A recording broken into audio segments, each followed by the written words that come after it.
11:30. Some really interesting comments on that Menti poll. And so for this next hour, Professor John Battles is going to facilitate and lead a panel discussion with Britta Dyer, Marina Winchell, and Stu McMorrow. So take it away, John. Great, thanks, Jody, and thanks to the panelists. So I'm just going to introduce a couple of people. You heard earlier from Eric Sprague, but he's back. Eric is the Vice President for Forest Restoration at American Forest. He oversees the implementation of the landscape forest restoration efforts across North America. Before joining American Forest, he directed the Alliance for the Chesapeake Bay's effort to restore forest ecosystems, including the acceleration of planting of trees along streams. Outside of work, Eric enjoys chasing birds to Maryland's forests with his family and dogs. We also have Stewart McMorrow. He is the Deputy Chief of CalFire's Forestry Assistance Program and directs the California Forest Improvement Program, Forest Legacy Program, and the LA Moran Reforestation Center. Stu brings a wealth of experience to his current position with prior stints as a wildlife biologist, forest carbon verifier, firefighter, salmon restorationist, and freelance tree feller and climber. Despite his professional accomplishments and enthusiasm for his work, Stu would rather be mountain biking, backpacking, or surfing. So we're glad you're here today, Stu. And I'm going to send you the first question. What do you see as the major challenges and opportunities to make lasting improvements to California's forests? John, was that question to me? Yeah, that was to you. Okay, thank you. Well, first of all, I had the opportunity to watch most of this morning's show, I guess you could call it, and I have to say I'm extremely impressed and actually very intimidated. I'm a very pragmatic, action-oriented person, and I've often had a lot of time to work in my career with the scientific community. I don't personally consider myself a scientist. I'm probably more of an action-oriented land manager, if you will. But that said, I have a lot of respect for the science community, and I think one of the biggest key takeaways for me is that we have so much incredible knowledge at our fingertips right now, but we have so much more to learn. And I take that into my own day-to-day work experience. As you just heard, I manage several fairly large programs for CalFire. And sometimes I find myself managing personnel more than the environment, but that's just part of the process. But you know, I was thinking, what in the world am I going to talk about here? Because it's just such an overwhelming subject. And I think what I'm going to do is focus mostly on what I do best, is focus on the private landowner perspective in the programs that I manage with CalFire. We mostly focus on providing technical and financial assistance to private forest landowners. We don't, in my programs, please know I'm representing what I do, not what CalFire does as a whole. But we focus on trying to help private landowners figure out how to manage their forest and to give them help and assistance in doing that. So some of the opportunities, and I think I'm just going to list off some of the concepts that I was thinking of here. And I thought at one point I'd put these into, organize them by opportunities and constraints. And what I found was every single one of these can be considered both an opportunity and a constraint. So it's very hard for me to categorize these. So the first thing that comes to mind is education. It cannot be overemphasized that it's incredibly important to educate the public. And thank you, Britta, for reminding us of that wonderful time when Susie held up a handwritten social license. I just loved that. And, I think we all know where we can put the social license, but that really is true. There's such a need to educate people about what they need to do and why they need to do it. And it reminds me of that difference between ignorance and stupidity. And I hate to even say that word because it just sounds so foul, but ignorance is just simply not knowing. And stupidity is the intentional application of that ignorance. And we find so many times that landowners, especially private forest landowners perhaps, they're ignorant, and that's okay. But it's our duty to help them figure out what they need to do and make it relevant to the rest of our environment and to our existence here as humans in the forested communities. So education for those landowners so that they know what to do, they know why they should take action, and make sure that they understand that their inaction affects all of us. I think along those same lines, both an opportunity and a constraint is the availability of technical and financial assistance to landowners. When we look across the forested landscapes, we have forested landscapes that are made up of conifer trees that might bring a return if you manage them appropriately and then harvest them in a sustainable way. But we have a lot of landscapes in California that that are forested lands that are not really made up of commercial species. And so how do we, a question is, how do we get to a point where those landowners can manage those properties, 5-acre, 10-acre, 20-acre, 50-acre properties, in a way that is consistent, meaningful, and brings some value to the larger whole, and offers wildfire resilience. They can't necessarily be expected to harvest trees and bring a little profit in that then turns around and is put back into that property. So that's another thing that is constantly on our mind. We have the real opportunity and constraint of restoration of impacted landscapes. We have a wildfire that burns across the landscape, across public and private land. The creek fire, great example. How do we mobilize resources to come in immediately after that and start dealing with those impacted landscapes? We talk a lot about reforestation as soon as possible, and that's really important, but that doesn't always occur on the private lands.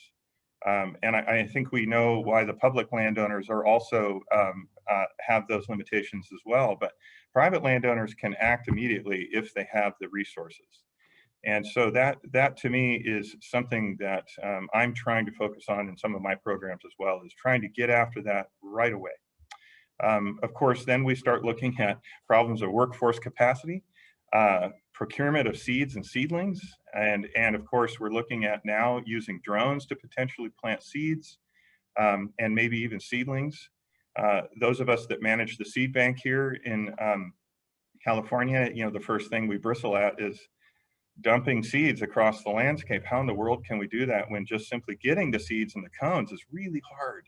So one of our opportunities, again, coming back to that education aspect, is educating landowners about not just how to manage their property, but what they have at their fingertips that can help the rest of us. And what I'm talking about there is trees that bear cones that we can go in and collect cones. So the only way we get really seeds is by having willing landowners who have trees that we can go climb and collect cones from. So really just getting back to these pragmatic things that really affect the end game. We saw the presentation from Jessica and others about the climate-based seed transfer work that we're doing. And as much as we are pushing that, we also understand that the challenge is the impacts of assisted migration, because that's really what we're talking about there. And that's not to take anything away from the climate science that's driving that. We desperately need that. But there are a lot of folks that are against that concept of assisted migration. And so right back to education, if we can educate people around why we're doing this, it will go so far. Of course, we have the challenge around competing vegetation and appropriate planting locations, and we are keeping an eye on, I am keeping an eye on the science around that, trying to figure out how do we apply that to the private landscapes. One of our challenges here, if you think about the difference between public lands and private lands have one landowner. Private lands have, for that same area of property, so many different landowners with different concepts and ideas about what is appropriate.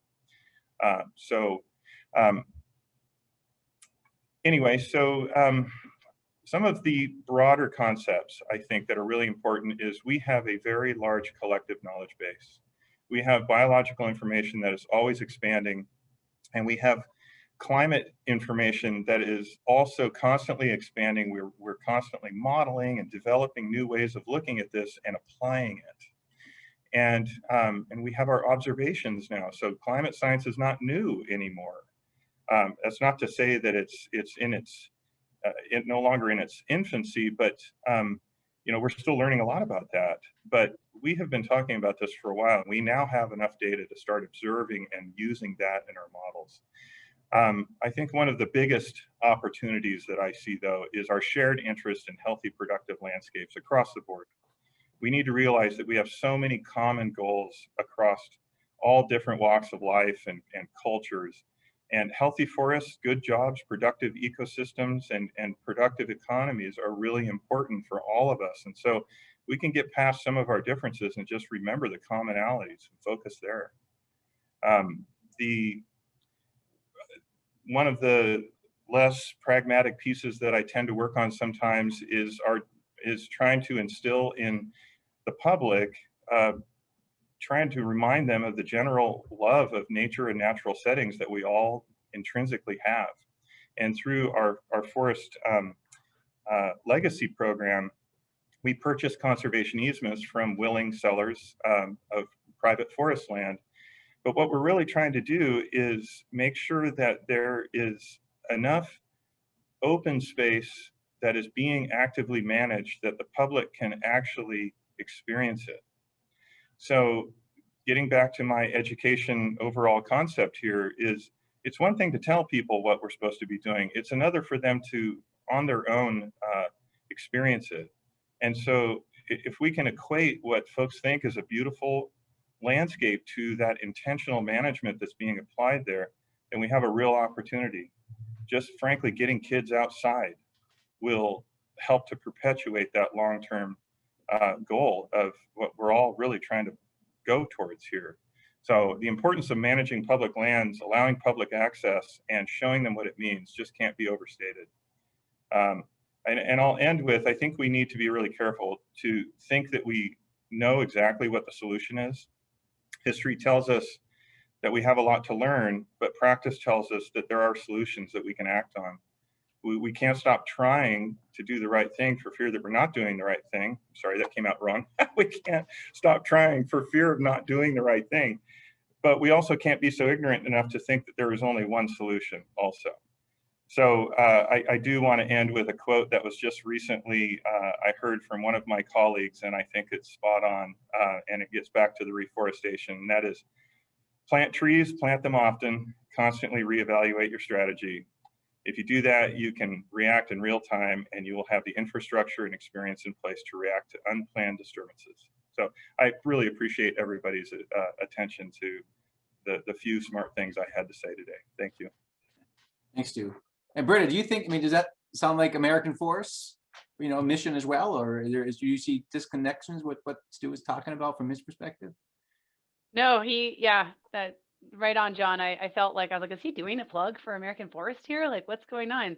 And also I was just writing down some of your own quotes there, Stu, just bringing in that people component again. So no, I would echo very much what Stu's saying, you know, especially, you know, he says that we all have this inherent love for our natural areas, right? And so what is it that we can agree on and move forward from there? But yeah, I think you did a great job with that, Stu. I'll leave it there. I know there's a lot of other good questions in the queue. I do too. Hope you don't mind if I jump in as well. I really was like what Stu said about the state of climate science and how do we get that into our actions now. The implications for Californians are huge, of course, but so is the urgency. And so finding ways for us to translate that science into on-the-ground implementation in a way that we're learning as we go because of urgency is really important. I read the Northern Institute of Applied Science response framework because it comes from a perspective of bringing a manager, whether it's a private landowner or a forest supervisor, to say, what are your goals? What do you want to achieve? Habitat, timber, and then start to look what the climate science is saying about what that means for your goals over time and how you might adjust your management strategies to continue to meet those objectives in the years to come. And I think that kind of approach of integrating science with land managers, the way they think about their responsibilities, the resources they have, is going to be really important for us to integrate fast. Thanks. Jessica, I was wondering what you thought. We saw yesterday, this increase in tree mortality across the world, and then certainly in Sierra Nevada and California. And I think you seem like the perfect person to suggest, what alternatives do you have to recommend aside from leaving nature to sort it out? I mean, we have this tension that Stu mentioned between, sort of social pushback against assisted migration, and yet, can we leave nature to work it out? I'm a big believer in natural selection and genetic diversity and getting the right genes onto the landscape, using the natural genetic diversity that's out there. And we see that trees are adapted to climates where they're found. And if we can model, and I think we can model, maybe not perfectly, it's not, and I think we have to, we can't focus on needing absolute perfect data and knowing exactly what the temperature is going to be, but we have an idea of the range of predicted temperatures, and I think knowing a range of how things are adapted to their environment, I think looking at reforestation as an opportunity is really important. That it's yeah, you're putting trees in the land, but you're also having that opportunity to move genotypes into environments where they, are better adapted and can bring those better adapted genes to those populations. And talking about that assisted gene flow from Derek's talk and is the idea, and I think that it should be looked at as an opportunity, but one that definitely we need to make sure the public understands. And I think understanding that I don't think we should be planting Joshua trees in Oregon. I really don't. I think that's a bad idea. But I think that, within a species range, there's definitely moving things uphill or across a few seed zones. I think using, as I said in my presentation, I think using a little bit of common sense with the tool and, not deciding to move things from really different environments to, across the Central Valley to just because the climate matches, that's probably not the right thing to do either. But I think using some common sense and data that we have, I think reforestation is an opportunity, and I think we should approach it from that perspective of that opportunity for that assisted gene flow and moving adapted genotypes into new landscapes. I'm getting flagged from Susie that we actually have some questions from the audience. So Susie. Sure, and maybe it's a little bit more of some comments. There's been some discussion about tools. So we saw a lot of tools presented today, and we were getting comments that it would be helpful to have tools somehow hosted in one location or merged or integrated in some way. I guess, Stu, this is a question for you. Do you think that's important? How high up would you put it on the list? Just to be clear, the question is how important is it to merge all of those tools together? Yeah, or at least make sure that they're in some way cohesive for users. Yeah. Well, I think that would be important. I did see a comment. I am trying my best to keep track of the comments here too, but I think it's important. Somebody mentioned about just how overwhelming it can be with the number of tools and models that are out there. And when we look across the landscape of private landowners, they have a pretty wide spectrum of sophistication, and the ones that are not as sophisticated, they're not going to use those tools. And that's not to take anything away from the tools. What happens there is that folks like the staff we have at the LA Moran Reforestation Center, they end up being the ones who use the tools, and then they interpret them for the landowners. And so would it help us? Yes, absolutely, it would help us. Some of them are probably a little more applicable than others, depending on the location and the scope of the tool. So we do use them. We were behind a lot of the development of the seed lot selection tool that Jessica was presenting, and that Joe Stewart so wonderfully created. But it shouldn't stop there.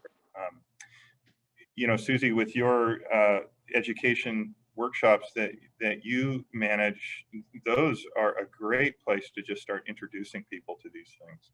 But we know our place, and that's to help landowners interpret this stuff and provide resources. I hope that answered the question. I think so. Thanks. We had a follow-up question for Britta, and it describes, so for those who weren't there, we had a Reforestation Summit, and there were a lot of people who were describing the need for social license, and out of frustration, I drew a little license and handed it out to people. And hopefully that was helpful to them. But the question was really specifically about the lack of trust between the public and public land managers as an impediment to active management. So could you talk a little bit about how partnering with American Forests on public lands could help public acceptance of reforestation projects? What's the role of nonprofits in working with agencies to prepare forests and help the public accept some of these practices? And it wasn't stated in the question, but from personal experience, I'm sure all of you would agree that one of the biggest issues is herbicide use, and then controversies over salvage logging. And we touched on those, but we haven't really discussed those as barriers that might need that social license. Yeah, it's true. You know, Homo sapiens, we get in our own way sometimes, right? And so we have all this science out there, and we know a lot of what we need to be doing.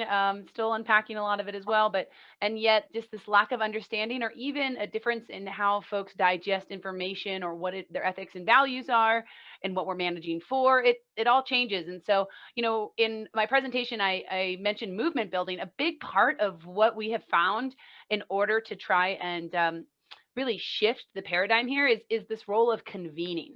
So at American Forest, we've been just convening these conversations. And one of the examples I gave was the climate conversation. But honestly, we're convening from a multitude of different levels, because it also has to happen at a number of different levels, right? So we help convene the U.S. Climate Alliance, right? The 25 plus states that are moving forward with the Paris Agreement things when Trump stepped out. We're doing it at a local level with districts, with individual forest districts, and actually convening the specialists to have the buy-in there to make decisions.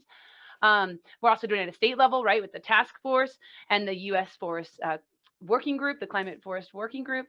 But you know, my point is that we can have all of the hard science necessary, but if we can't convene conversations and then export that in a meaningful way, that's why we do have such a robust communications team as well. If we can't get that information out there in a meaningful way, then there's that disconnect that Stu talked about. Trust building, right? Consensus building, how we actually get on the landscape in a meaningful way. And one approach that I use here in California is I'll look at a landscape, kind of usually there's a recent fire, or there's a lot of interest or media picking up in this one area. And I do a kind of snowball effect, right? Where, okay, look, there's multiple landowners. Everybody wants to do something. They've had some individual conversations, but everyone's kind of waiting for the next person. And so, you know, we are able to kind of like get on the landscape, usually through that one pillar of like the on the ground forest like reforestation contracts, on the ground work. We kind of get in there with some seedlings or whatever it might be, and then say, hey, how would you like to actually talk to your neighbor landowner? Or hey, should we bring in the private landowners here? And then actually develop a more fluid conversation. And again, being a third-party convener, a national nonprofit, but also that whole role of being bipartisan, or in policy bipartisan. But what that means in our mission or philosophy is that we want to protect wildlife, but we also know that wood works, right? And there's not a lot of organizations that are really doing both. And so having a high capacity group come in to be able to, I just was reading your question there, Kevin, you know, the role of American Forest or others in this kind of private public nexus. I really think that a third party facilitator to have an informed science-based conversation, but also being able to interpret. Sometimes a lot of what I do, I used to be a sign language interpreter, and I find myself interpreting between the place-based partner and the scientists, right? Because a lot of times we just have this like Myers-Briggs breakdown, and it can be a little frustrating, right? And being able to like rephrase, re-say, recapture, and really it's a drawn out process, and it takes a lot of labor and love. A lot of times I say, you know, right there in the center of the word collaboration is the word labor. It does take that time and energy, but it's ultimately one of our biggest barriers. And so investing in that, and actually having the state agency see that that's important, right? Or other decision makers, that it's not just the soft stuff that we need to deal with, but actually the mechanism that moves us forward. So I have a lot more I could say about it, but Kevin, we can chat offline. Thanks. one of the what we heard today, I think, from our different presenters was a little bit of a dichotomy. I mean, we had, the American forest, we need to plant, millions and millions and millions of trees. And then you see some of the research coming from our national forests in California, and it seems like there's adequate advanced regeneration. And so, I'm wondering if, and I would ask some of the presenters this morning to chip in, but one of the questions that we pose is that, can we plant, or do we need to plant ourselves out of the problem of a future of more fires, and sort of decrepit forests from climate change, or is there a mix of these two going on? And is there really a difference, or is it just a difference in emphasis, or are we all on the same page with this? Is it planting our future, or can we rely on some of these natural processes? I don't know who wants to tackle that first. Well, this is Eric. Okay. I think it's both. I think absolutely right. Where natural regeneration is happening, we should encourage that and help facilitate that forward. Where we have these areas that are not regenerating due to high intensity fire, higher temperatures, drought, I think reforestation is important to think about in that instance. We certainly cannot plant our way out of the climate problems, but a huge part of the solution.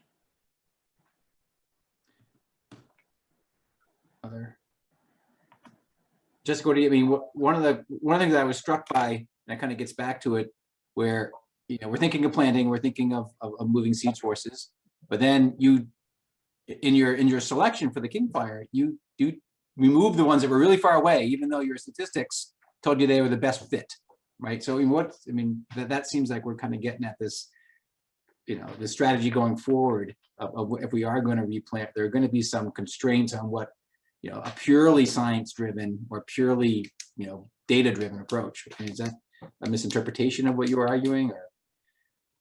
Well, I didn't bring in that data. So we've actually done, for most of the major species in California, we've also reviewed literature and looking at genetic studies and genetic differentiation across species across their ranges.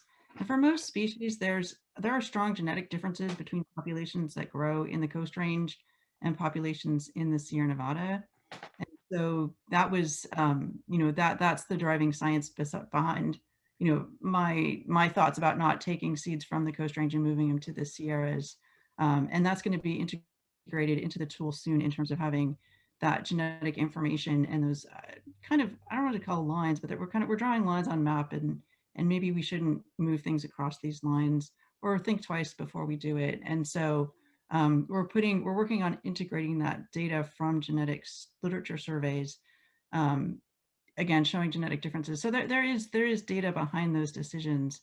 But at the same time, they're also very different environments. And we know there are other, we're looking at 4 climate variables, and there's definitely a lot of other things that are different between the Sierra and the Coast Range. So there's a bit of just common sense there also. So I think I got distracted on what the question was, but No, that's right. No, I think that was a question, right? Stu, what do you see in you're sort of on the pointy end of this, talking to individual landowners, and what kind of questions come up with them? What kind of questions do they ask you when you're suggesting planting strategies or response strategies? I mean, are they thinking about, I'm going to go grab something, a totally different species, or a species from far away? Or they just kind of I want to get my forest back so it's not dangerous, and it's going to be, maybe produce a little bit of income so I can maintain my land? Yeah. Well, there's no simple answer or simple story that we get. We get all sorts of different folks. The folks that have the commercial timber species that maybe had a little bit, land of some size that is lost in a fire. A lot of times the first thing we want to look at with them is how much of your forest really was lost to the fire, and what does it look like now? And so we want to get out on site and take a look at it and help them determine what the true impact is. Sometimes it's not as bad as they think, especially if you're talking about oak woodlands and mixed conifer with hardwood. Sometimes the impact really isn't that bad, and we actually recommend that they wait a year and just see what is still alive. Sometimes, of course, we can go right in and we can tell that everything is smoked and it needs to be replaced. And so we help them. One of the problems we have, it's not a problem, but one of our issues here on private lands is that private landowners, when they're operating on their own from a restoration point of view, they really have the opportunity to do a lot of different things that public land managers might not ever have the opportunity to do. they might see that as now an opportunity to start doing something completely different with their land. They might now want to plant vineyards because all the trees got burned up and that was something they always wanted to do, right? And so it's far be it from us to stand in their way, but CalFire really serves to give people education and those facilitate their returning that forest back to a productive forest landscape. So when we can, we recommend a native suite of species that are from that seed zone. We really are looking forward to trying to apply the seed lot selection tool with the climate-based transfer guidelines when we have landowners who are willing to do that. So we offer them two options: the old 1970-esque seed zone map. Should we go there? It's, for a lot of people, it's very straightforward and simplistic, and they like that. Others want to be progressive and they want to move forward with that. You know, for CalFire, the story really is quite simple from a reforestation perspective. As soon as you can get in and plant after the fire, if there's a need, we want people to do it. And because at the end of the day, if it was the wrong decision, what's the ramification? We cut those trees out and we plant with something different.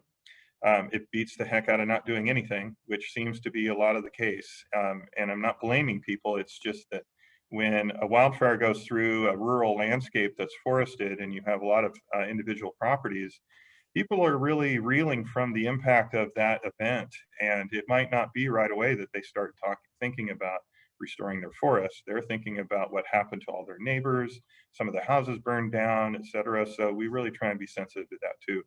We do know, we've always known, but it's becoming more increasingly apparent that we've got to start thinking about immediate restoration activities after a fire. We really, on the private landscape, of course that applies to the public landscape too, but on the private landscape, we've got to start helping people out there because they just don't have the resources to recover. And is it monetary resources, or is it, or just the ability, you know, do we not have enough seeds, enough seedlings? Is it monetary resources, is it expertise, or is it all of the above? Yes. Okay. but of course, money. I mean, that's of course that's always a big deal. And there's not enough money in all of our budget to California's budget to do this across all of California. So we have to be strategic and you know, where's the most important place to do that? And we think about that a lot. Right. So one of the questions that Susie is queuing up is, and I think we'd like, you know, each panelist from their perspective, you know, where do you see are the big knowledge gaps, you know, that we would need to address in sort of the immediate term? Like, where would be your priorities for us to, you know, for the science manager communities to figure out, you know? Yeah, just to pile on there, it seems to me that there's been a lot of progress in the last 5 years. Jody and I were doing reforestation workshops with Stu and CalFire about, you know, after the drought, and working with Jessica and others. And there's been a lot of science produced, and I think that's really awesome. And Stu reflected on that as well. But are there still specific knowledge gaps from your perspective, from a scientist's perspective, or from a manager's perspective, that could help you move forward with reforestation? We have the social license to go forward from what everyone said. So what do we need still from the science community? Do you want to start, Jessica? I'm gonna go for a plug for my question I'm focused on of seed source. And I think this actually expands to some broader questions too, but I think we need more tests. I think we need more provenance tests to understand how the species are different. And a lot of the tests we rely on were planted before things really started to get warm. The lodgepole pine study was planted in 1967. We have tests at IFG that were planted in the 1930s. And so before climate change, you know, these seeds were collected in the 20s when things were a lot colder. And I think also expanding tests from the very strict research tests to more operational ones, like what Derek was talking about, like the tests we have on the King Fire.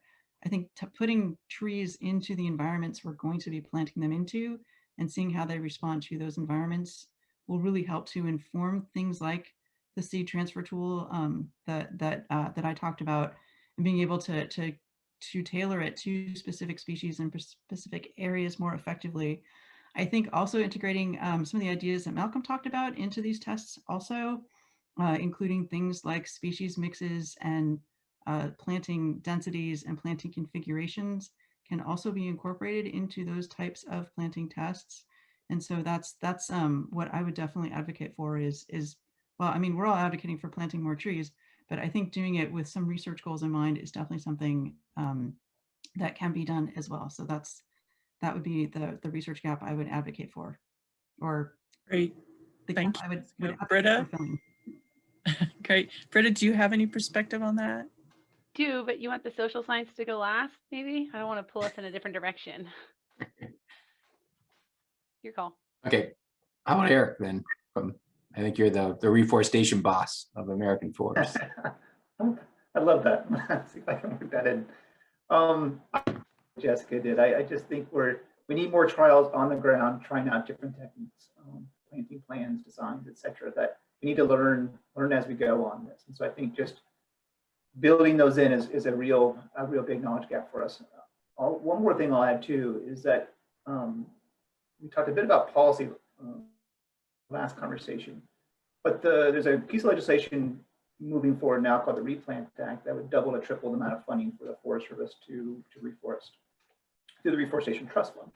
And a couple of the questions we're getting, and I think some of the tricky areas is that, one, this just means there'll be more harvesting, the challenges for us is communicating, well, post-disturbance, we're often not seeing regeneration. If we don't plant, we're not get trees. And so it's not a harvesting question, but it's about revegetating after disturbance. And I think having can clearly show where we're not getting regeneration and what that means for the landscape is going to be really important in that setting.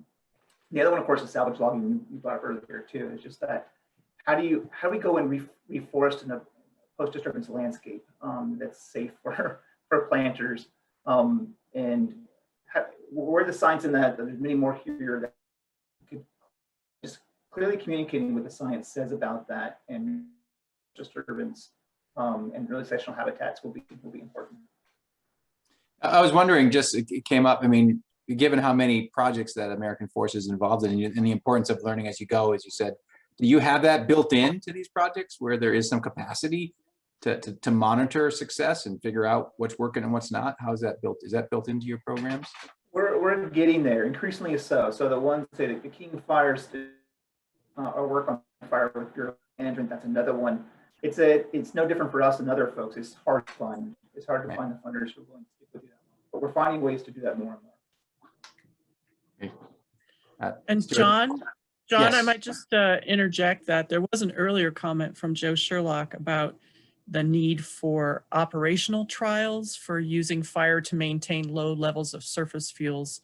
And I'm assuming he means in plantation. So he identified that as a knowledge gap in a comment earlier, that developing a set of dependable tools for early fire implantations, at least that's what I'm assuming from his comment, is kind of a knowledge gap as well. Right. If not, Joe, tell us more in the chat. So I think Britta wants to answer this last, so that's up, makes you up, Stu. Trying to figure out how to unmute myself. The classic problem. You know, I often go to Jessica with my questions, my knowledge gap questions around reforestation, and her and the team that she has assembled is really answering some of the main knowledge gaps we have. I like Derek's comment that he just put in the chat box as well about implementing operational management along with studies.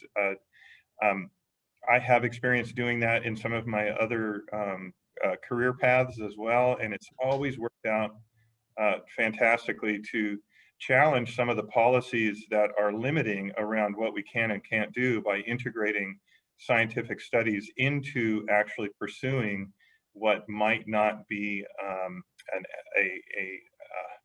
favorable choice to some policymakers.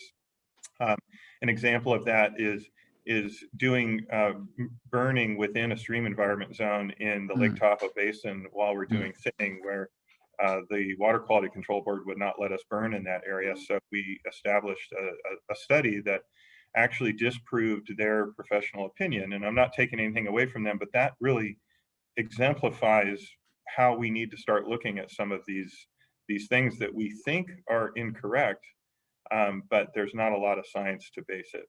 I actually think that we have more action gaps than knowledge gaps at this point in a lot of ways. And so I would like to see both pursued simultaneously. So thanks for bringing that up, Derek. That was really good. So when you say action gaps, just that we're just not doing enough. Is that what you mean? Just to be I just clear, think Steve? we're just not doing enough, and it's hard to do stuff, you know. So, but I think we need to focus on getting as much done as we possibly can while we're learning now. Britta.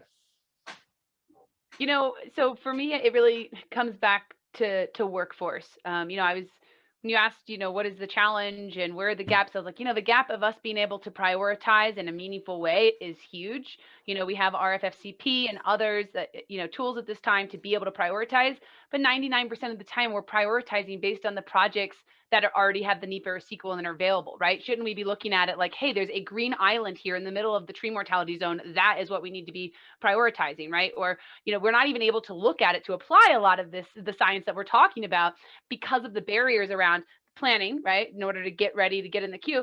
And then it goes back to workforce, right? So even if all of this was utilized tomorrow, there really hasn't been an analysis done. We know workforce is an issue. We keep saying, just as we were saying, we know nursery capacity is an issue, but until there's actually like something analyzed and published and released, you know, it kind of adds onto that social and political will to build in solutions. And until we have something like truly well thought out and a synopsis of what the actual workforce issue is, because there's 10 different layers of what that can look like for public land, for private land, you know, just a number of other economic considerations. Until we have that, I think that we're not going to be, we need to be solving that at the same time as we continue to birth and rebirth the climate science. So again, for me, it's the people capacity on the ground. I know you're really shocked, John. I just falling out of your chair there. Well, you know, again, you're right, though. You know, you hear it, and I've seen small scale studies, but I haven't seen a large scale study Right. across sectors that are relevant to what we're talking about today, right? I haven't seen that. You know, it seems challenging too to do. I mean, so, it would need a social scientist, an economist, probably to do that, right?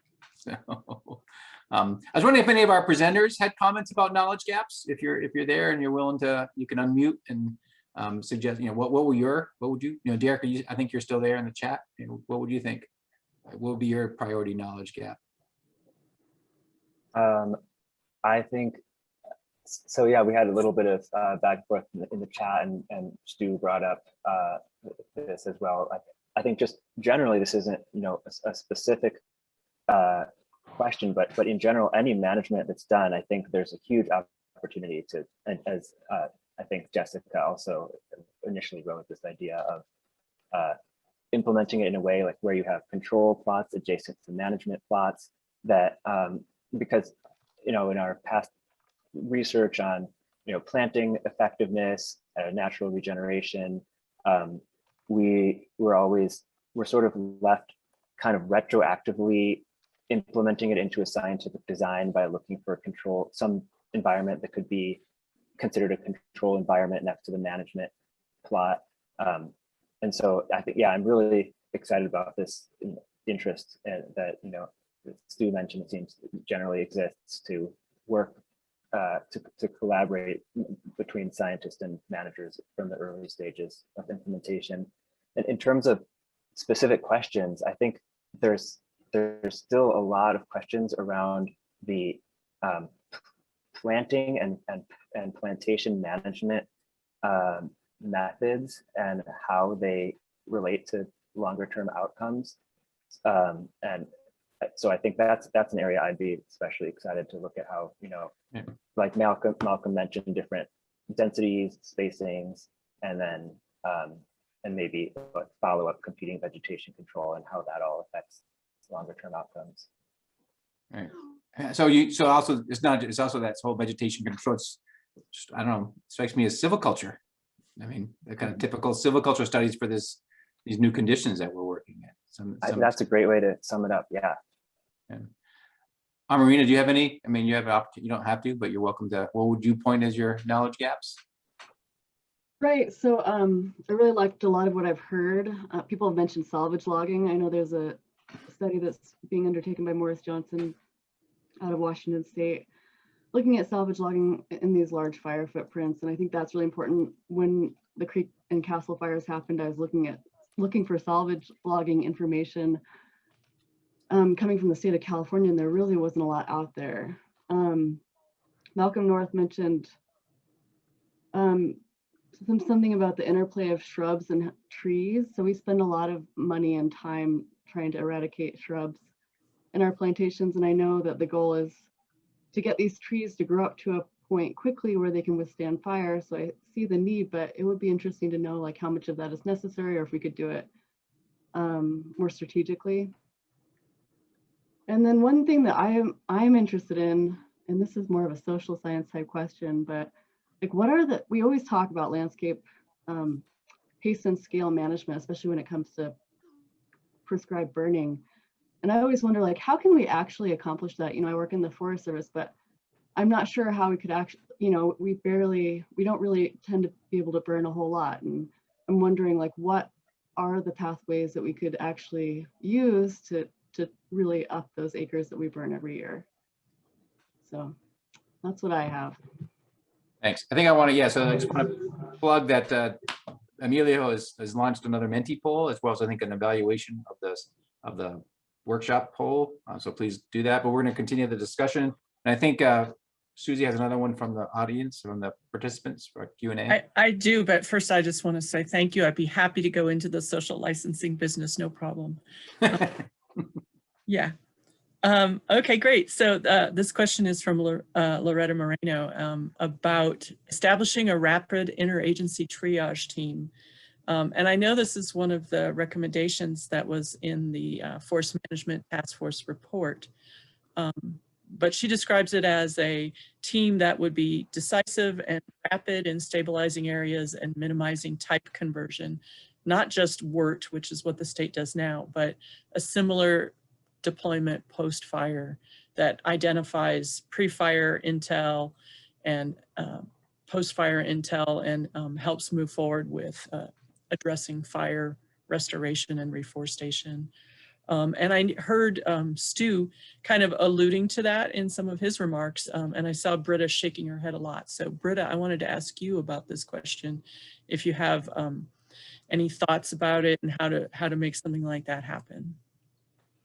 Yeah, thanks for bringing it up, Loretta, and really thanks for queuing it up, Stu. I mean, the answer is yes, right? Conceptually, yes. We have to be able to make quicker decisions on the landscape in a meaningful way. We're never going to be able, when we look at how we're paying for things in reactionary versus preventative, we have to do it. Now, the best way to do it, how do we model it, what makes sense?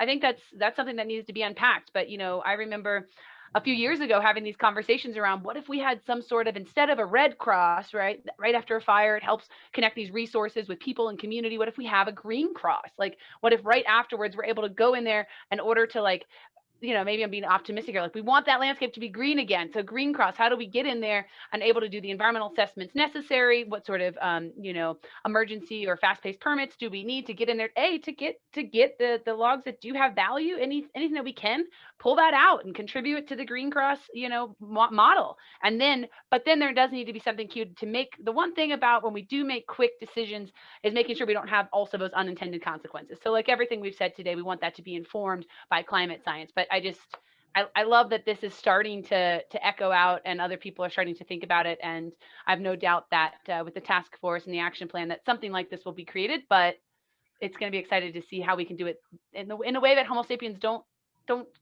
slow it down so much in the process that we've lost how many more millions of acres in the meantime. So. This is Jessica, and I would just request that you invite some scientists to this and work on ways to integrate research into these rapid actions as well. Oh, we have another question. Great, thanks, Jessica. Susie, more questions coming on? Sure, and this is something we haven't specifically talked about before, but there's a question from Joe Stewart about if we don't have enough resources to reforest all areas, are we effectively implementing a managed retreat strategy for our forests? Is anybody looking at that larger picture of where we're actually abandoning areas? And how do we feel about that? Are you directing that to somebody? Or anybody want to pick that up? No, I wasn't. Help me, John. Who go ahead. I put Stu on the hook, or maybe Eric's just unmuted. You get it. Well, that's a tough question, but I think certainly sort of transition to a different vegetation type is something we have to consider in certain areas. Big conversation that needs to happen, but that has to be because of just what Joseph said there about resources and etc. It may there's enough value in the short term to try to keep forest cover, but even in the long term, we know that we have to transition to something. And I think that's a conversation to have. I will say that you're right about never being enough money to do everything. We're working hard to find more money for federal agencies to do this, and I think that'll be the goal for a while. But there is a lot of private dollars out there trying to figure out how they can help support the great work you're doing. Just aren't enough projects. So I think there are two sides of it. There's the work we need to do to develop, but also find more resources from federal agencies and corporations and other entities to help those up. So I think it's a little bit of both. Stu, do you want to take a crack at that? Or, I mean, because you work for CalFire, it's always forest or bust. Or would you say, hey, maybe this should go back? Maybe this is not a good place to try and build another forest. Would you ever, can you imagine a conversation like that? I think it comes down to that application of limited resources and prioritizing and being strategic about where you apply them. So of course it's up to the landowner too, right? So you can't, it's like trying to pull a mule. If they've decided what they want to do and they have different ideas, you sometimes have to back away and let them do that. But I think the big picture is that, yeah, we need to start accepting some of these changes that are going to occur. We can't keep things exactly the way they were, 80 years ago, 100 years ago. And I think we also have to understand that this landscape has gone through some significant changes in the larger time frame perspective. And what we see now is just a semblance of a point in time. And, often we try and restore things back to exactly what it was before. And I think what we can only really expect is, that circle to come back to something maybe close to what it was, but it's never going to be exactly what it was. And we need to accept that it's going to move on and change a little bit.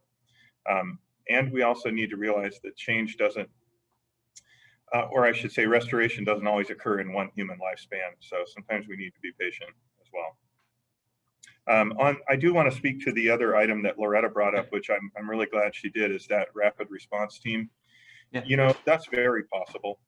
It's just a function of getting the relative agencies together, the executives of the relative agencies to accept that and to accept their role in that. And just like CalFire has incident management teams that get together well ahead of an event, and we know exactly how we're going to manage that situation before it happens. When it happens, it's just a function of putting our plan in place. I think we could do that with the rapid response recovery teams. Thanks, so.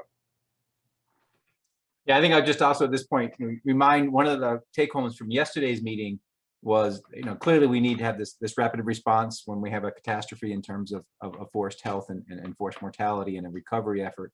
But that, we can't forget about the green forest. I think we heard that pretty loudly yesterday with a focus on the dead trees. So I think this is the other, yes, we have to respond to the crisis, but we also want to not get to the crisis, by managing the green forest. So I think we launched, so I think we're finishing this poll now, and then I believe we're going to launch while we finish up our discussion, I think I'll give the panelists a chance to give a final comment. And Amelia, we're going to launch our assessment of the workshop. I'll do that right now. Thank you. Right. Yeah, so one of the great things with this new Menti tool is that we get a lot of comments back, and they're easy for us to integrate quickly and respond. So I see a bunch of more comments coming in. I don't know, Susie, if there's questions there, or do you want to just go? Should we just go to having people wrap up? I don't know if you have a chance to. Hearing no, maybe we'll just go. Yeah, wrap I haven't up. had a chance to scroll Yeah. through them. I think wrapping up is about where we should be. Okay, all right. We started with Stu, so I think we'll start with Jessica, who gets to, because she went last in the intro, she'll get to go first in your final take homes. Wow. Well, I will start by thanking the organizers for putting this together. It was really great.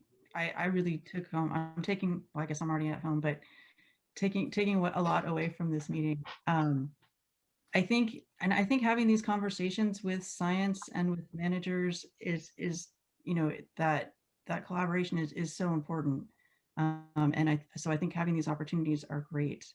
And I do agree. I think Susie, you're right. We've had made a lot of progress in the last several years, and there's certainly still a lot more to be done. And so I think I'm looking forward to the discoveries we're going to be making going forward, and hoping to plant more operational tests like the one on the CalFire, and looking at more responses of more sources to those post-fire environments. So I guess I'm going to come out of this optimistic and looking forward to what we're going to learn coming up. Thanks. Eric? Yes, also thank you for having me today. I'll just note that I just wanted to summarize that I think there's a bit of a reforestation moment happening, I think, both globally and here. And so there's a real opportunity for us to figure out how to take advantage of that by directing towards the projects that you've got going and doing it in a way that is advancing science and improving the overall health and resilience of California's forests. But there needs to be partnerships to drive that, what corporations are trying to figure out and what they can actually do to help your work. So looking forward to helping you with that. Thanks. Britta? Yeah, maybe actually to build on that a little bit is just, look, we are getting public and private, especially private funders on the bandwagon to fund these things for years to come, right? Like we're also, that's the other paradigm shift that's going on. And Eric alluded to it earlier that there's just not enough projects. And so I just feel like, this marriage between, like that last slide, right? The marriage between, the academia community as well as corporations and nonprofits and local governments, it's the only way. And so, we can say it till we're blue in the face, but basically exactly the seeds that the Tree Mortality Network are planting is exactly what we need to continue to do. And I really just want to also thank you guys for always being an advocate to bring the social science to the table, right? A lot of times it's referred to as either only having the soft or the hard science, but really they both are of equal value. So just commend you for that, and another great successful workshop. Great, thanks. So I have to apologize to Stu, because I think at one point I said, well, it'll be easy, and here I am, I give him the first word and the last word. That wasn't intentional, Stu. I apologize for that, but you do get the last word.